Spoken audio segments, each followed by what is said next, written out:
Good evening, ladies and gentlemen, and welcome to Ottawa, and the third in a series of all candidates debates for the leadership of the Ontario Liberal Party. We'd also like to welcome all those watching via webcast.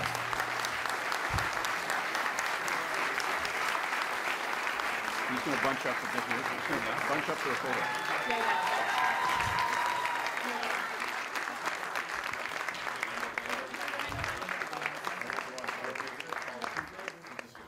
I knew all of that applause couldn't be for me.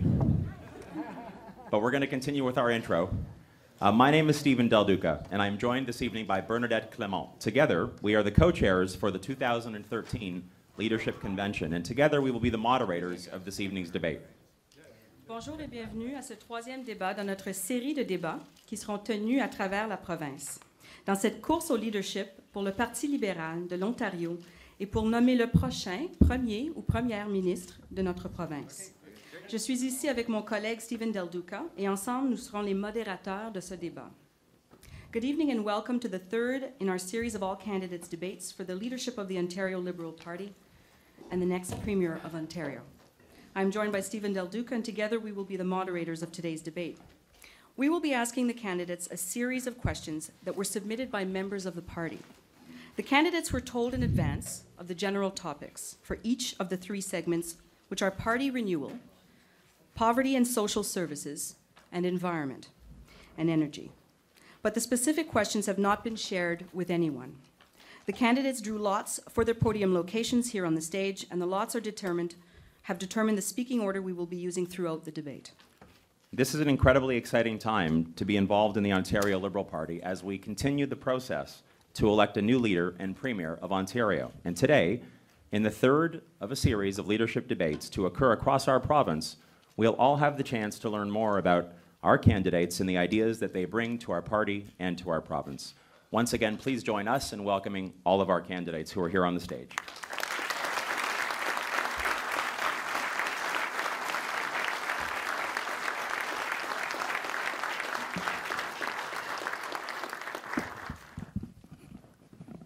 Welcome, candidates. You will be given 2 minutes at the beginning and 1 minute at the end of the debate this evening for opening and closing statements. In between, you will be asked questions on 3 general topics. Within each of these 3 segments, there will be 2 questions, and each candidate will have 1 minute to answer each question. These 2 questions will be followed by an open debate on that particular topic before we move on to the next segment. We'd like to remind you that we will be diligent in enforcing the time limits, and so we ask that you keep your answers as brief as possible. Suffice it to say, each of the 7 candidates knows the rules, they agreed to the rules, and they have asked us to enforce the rules of the debate, and we will do so. We will begin with opening statements. Each candidate will have 2 minutes, and the first to speak is Ms. Sandra Pupatello. Thank you, and good evening, everyone. I am delighted to be here in Ottawa. The best part about being here is for me to see so many familiar faces. That means a couple of things. Ottawa rocks pretty much for the Ontario Liberal Party. The second thing is, yes you do, and the second thing is we're spending a lot of time here. And I think that's great. Je suis si excitée d'être ici une autre fois pour voir tous les libéraux qui sont engagés dans le processus d'avoir un leader nouvel pour la prochaine année. I really am delighted to be here. I want to tell you just 3 things about me. Some may have heard this, but I want a sample for you to know what I'm going to be telling the public of Ontario if I'm fortunate enough to win this leadership race. I'm about jobs in the economy, and I come by way of this, honestly, as your Minister of Economic Development and Trade for 5 years during the toughest times in Ontario and still landing jobs in Ontario. The second is that I come from Windsor, a town that was hard hit, but that comes out stronger when we face those crises. And when you know a little bit about where people come from, it tells you a little something about them. And that third thing is what you see is what you get. This has worked for me as an MPP of Windsor for 16 years. Even when it's ugly, being prepared to be honest and open with people, that's what I think the general public is looking for today. I want to do that for our party, inside our party, to reach in and bring those young people up and say, you can do this. The fact that I'm here in Ottawa, where Herb Gray made such a career, he came from Windsor. And I was delighted to see that he endorsed me the moment Dwight Duncan said he wasn't running. Indeed. So, and all the best to Herb Gray. I know he would have been here, but for bad weather today in Ottawa. He was going to come tonight. But I am delighted to be here to watch the faces of young people get inspired that a leader can bring that out to our party again after 9 years of office, knowing that we've got to re-engage the public and start talking about the things they want to talk about. And I believe that that's jobs in the economy. I want to do this for this party. That's why I'm back. That's why I'm asking you for support, not just here in Ottawa, but across this great province. Thank you. Thank you, Ms. Cook.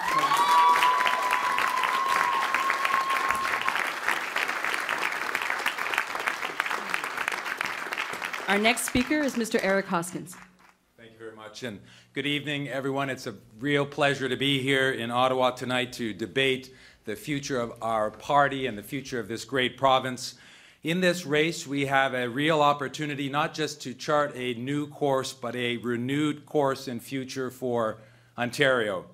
And I'm here today to present my plan. It's based on new ideas and fresh leadership, and it's called My Prescription for a Healthy Economy. I released it yesterday at the Economic Club in Toronto, and it's a 5-point plan. It begins with transformation of our healthcare system, investing in our transportation infrastructure, creating jobs, respect for rural Ontario and Northern Ontario, and lastly, but importantly, to take immediate actions to reduce childhood poverty. It's a plan that's rooted in a fundamental belief that has motivated me throughout my career.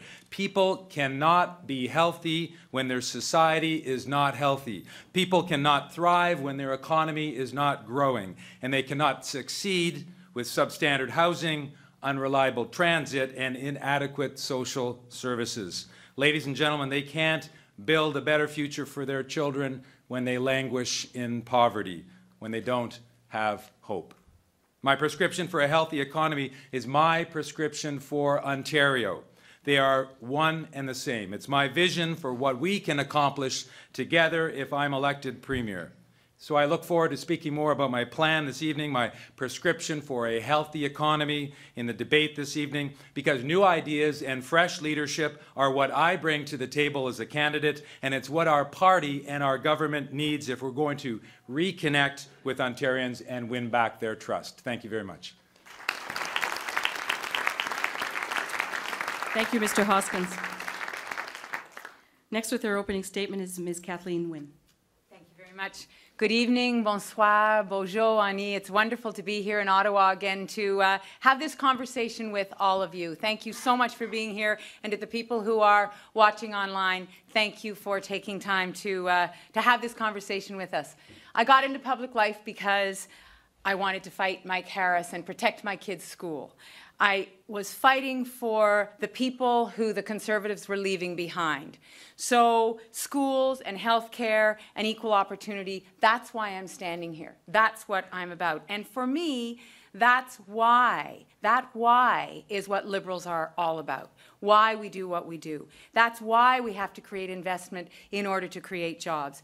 That's why we have to work to make sure that we do not leave anyone behind. And understanding that why, I think, is what being a Liberal means. I'm a mom, I'm a grandmother, and I've been a backbencher, and I've run for cabinet ministries. And when everyone said my political career was over, and many of you have heard me say this, I beat the leader of the Conservative Party. So that's right, I did that. We have an incredible, all of us here have an incredible record of government in this province. Nous avons un record incroyable de gouvernance pour cette province. Yes, there have been problems in the past year, and we have to deal with those. But the big stuff, repairing education, repairing health care, building back out of the recession, getting people back to work, we got that right. We did that. So where does that put us right now? We are taking a good, hard look at ourselves, and that is exactly what we should be doing after 9 years in power. And we're choosing a new leader. And I think the thing that matters most as we do that is that whatever happens on January 28th, we are going to be governing in a minority situation. That's the reality of the situation that we are facing. We need a leader with the skills and experience to unite the Liberal Party and then unite Ontarians behind a vision. And I'm running to lead with purpose and will. But I'm prepared to fight if that's what the opposition wants to bring us to. Thank you very much. Thank you, Ms. Wynne. Our next speaker is Mr. Charles Souza. Well, thank you. C'est un grand plaisir d'être ici dans notre capitale nationale. I welcome the opportunity to talk about issues before us and how we can work together to solve them. Ontarians expect us to focus on jobs and the economy so that those who can work are working. And that means opening Ontario to the world and attracting more investors and creating more jobs for our children and families. But there's more to attracting investment than simply saying that we're open for business. Everybody says that they want to open Ontario. The question is, what do businesses need? And the answer has to be an Ontario that'll help them grow. And that's why today I released my energy platform. It's about building better planning, incorporating local decision-making, and improving the way we generate and use clean energy to reduce costs and to make Ontario more attractive for investors and our families. My plan is about using clean, reliable thermal energy to reduce pressure on our grid and lessen the need for gas plants, as well as helping businesses adopt cogeneration. But if this is to be done, we need all of Ontario working together. And that's why local input and building partnership with municipalities is critical in early decision-making. We know the Tories will do all kinds of things to Ontario. And the NDP will make grand promises about what they will do for Ontarians. I want to lead our government that works with Ontarians. And under my leadership, local solutions will come from local input because, as I've said before, not all good ideas comes from the leader's office. Les solutions locales sont très importantes. These are just a few of the issues that we can act on, because what families expect is action. Action to create jobs, to build a better future, a stronger economy, and one that leaves no one behind to make an even greater Ontario. Thank you very much. Merci.